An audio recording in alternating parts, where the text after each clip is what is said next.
Hello, it's Professor Tom Wolf. Again, we're working on the Java Swing Graphical User Interface library. In our last video, we looked at how to use anonymous inner classes for the event handlers, the action listeners.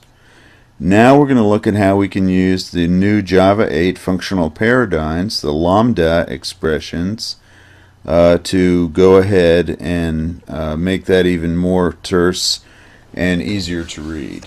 So we're going to end up replacing the anonymous inner classes with these Lambda expressions. And if you look at this, basically the action listener interface requires us to implement the abstract method ActionPerormed, and that takes an action event parameter, and it's a void method. It doesn't return anything. So to write that as a Lambda expression, here in the parentheses on the left hand side we have the operand, or the parameter, like we had here, and then we have the arrow, and then we have the code body that gets executed. So for instance, the quit listener is simply replaced with action event lambda system.exit.0. So this is actually very simple, and it turns out that already NetBeans will insert the code for us for these. So we can go ahead and use this feature from Java 8 immediately. Okay, let's take a look at the code. Okay, so I'm looking at the code from the last example. Here's the inlined anonymous inner class that we used. And in this case, this is for the button that changes the background color. So this is our clicker that changes the button. And I'm going to write this one by hand, but I wanted to point out to you that already NetBeans is offering to change this for me. So I'll do the next one that way, but this one I'm going to write by hand. So basically we can get rid of everything up through here.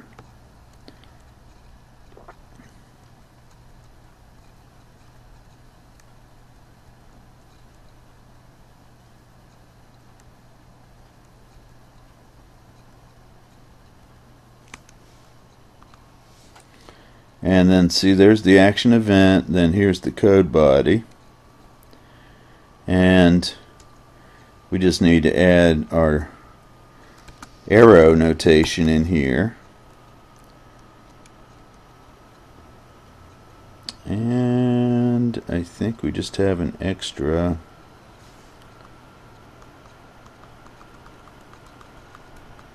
yep.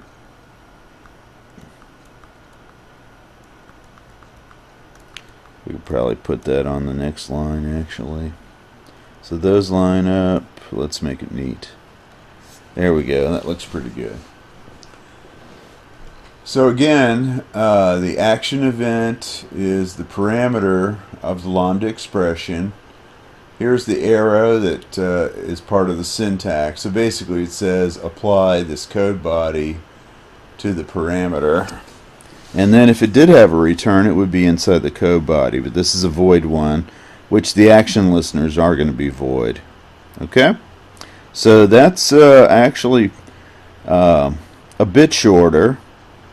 And let's go ahead now and do this one. Now I'm going to see if NetBeans will generate this one for me. So let's go ahead and see. There it is. So I'm just going to hit enter, use the Lambda expression. And there, it just filled it right in for me.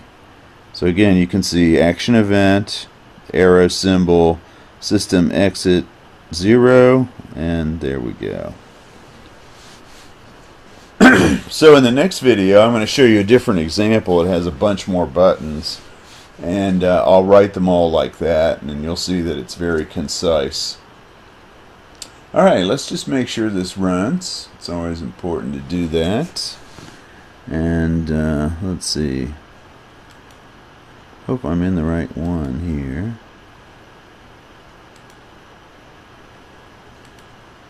I think I want to run this one here. Let's take a look at this.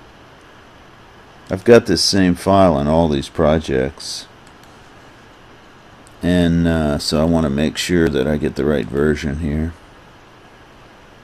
Oops, ran the wrong file. I want to run the viewer. The viewer doesn't change, by the way, in any of these cases. So all it does is it just creates an instance of the color changer and then runs it. And there it is. So we can see that the color is still changing, and of course this all works. That's all part of the subsystem of swing. We don't really even control that. It just, we get that out of the box from inheriting from the JFrame class and then using swing. And then finally we can hit quit to close the application. Okay, there you go. These anonymous inner functions can be replaced with the Lambda Expressions. I'm still learning about these myself, but they seem to be fairly intuitive to some extent, and they certainly make writing the code easier. Alright, take care.